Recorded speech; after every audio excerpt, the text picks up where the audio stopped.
Introducing the carbon fiber backpacker guitar. Keep it close wherever you go.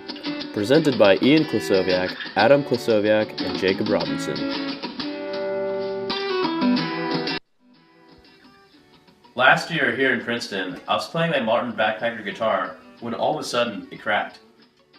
I called up my brother Ian, a mechanical engineer at BYU, who is my go-to guitar expert. I told him that my backpacker guitar broke and asked if there's anything I can do to fix it. Ian, who also owned a Martin backpacker guitar, was already familiar with the problems related to size, shape, and comfort of backpacker guitars. He's had experience building and fixing carbon fiber bike frames, as well as other composite materials. So he immediately thought of how a carbon fiber guitar would have never cracked. So he built the first Klos prototype. The Klos guitar is natural to play and can fit in a backpack. It features a comfortable and durable carbon fiber body with a full-scale fretboard. So how did we get here? Using the business model canvas, we began with the customers. We assumed that many people, ranging from the camper to the businessman, travel with their guitars, but we needed to validate that. In a survey of over 110 guitarists of varying skill levels around different college campuses, 93% said they owned acoustic guitars.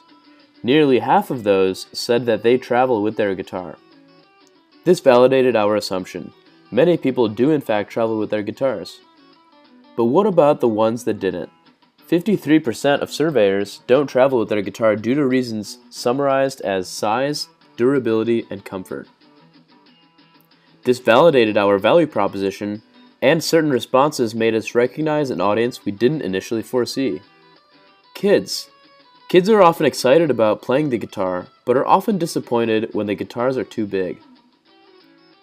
Of the same surveyors who played when they were kids, 46% said that they had a hard time learning the guitar due to its size. This meant the guitar had to be affordable so that parents didn't have to break the bank to buy guitars. This product is well positioned to take off, with the acoustic guitar market being over $600 million and growing steadily.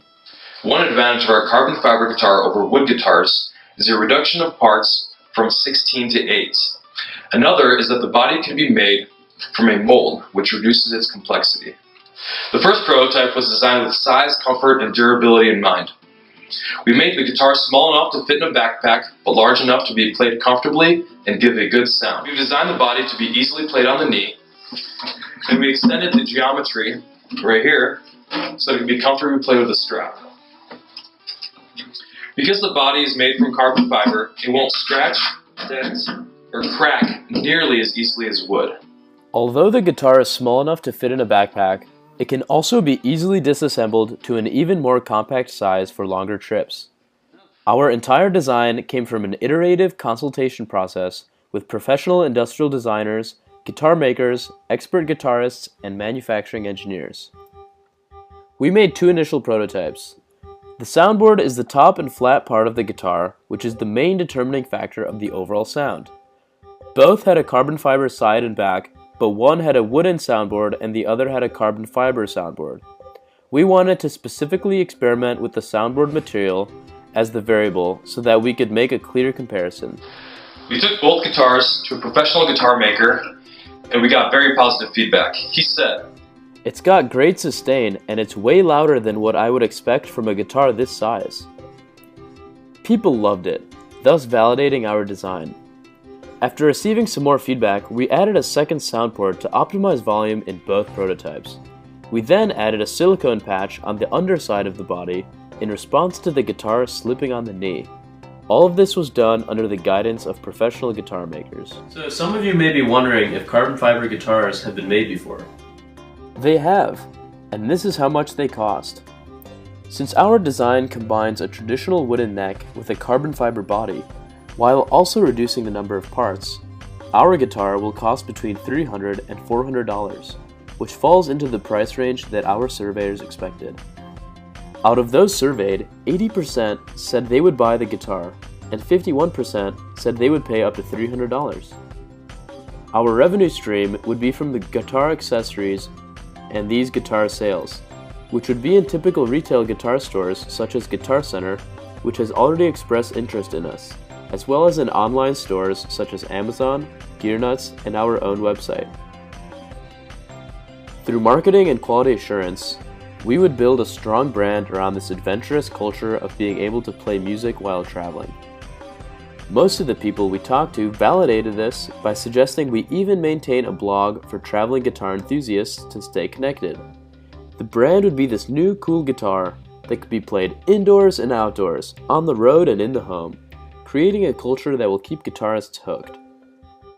This would all foster a customer relationship that would be personal and create a sense of community. Cheap sourcing, such as making the neck out of wood, would allow us to drive costs down and maintain our affordable value proposition. Our partners would be guitar accessory companies, as well as music stores that would benefit from having a novel and diverse guitar among its selection. The main cost components would consist of materials, labor, manufacturing equipment, and marketing. If we were to produce 100 of these guitars in bulk, the estimated time for manufacturing one unit would be 3 to 4 hours, and the cost of materials would be around $100 per guitar. We estimate the cost for tools and equipment to be between $800 and $1,500, depending on how much equipment we want to own ourselves. This would be further driven down with economies of scale and with a more automated manufacturing process. As we receive more capital, we will begin streamlining the manufacturing process so as to make our most updated version of the business model canvas a reality. Some of our steps that will come in the near future involve creating an additional guitar model that has a symmetrical body design, as well as launching a Kickstarter campaign. Thank you for watching.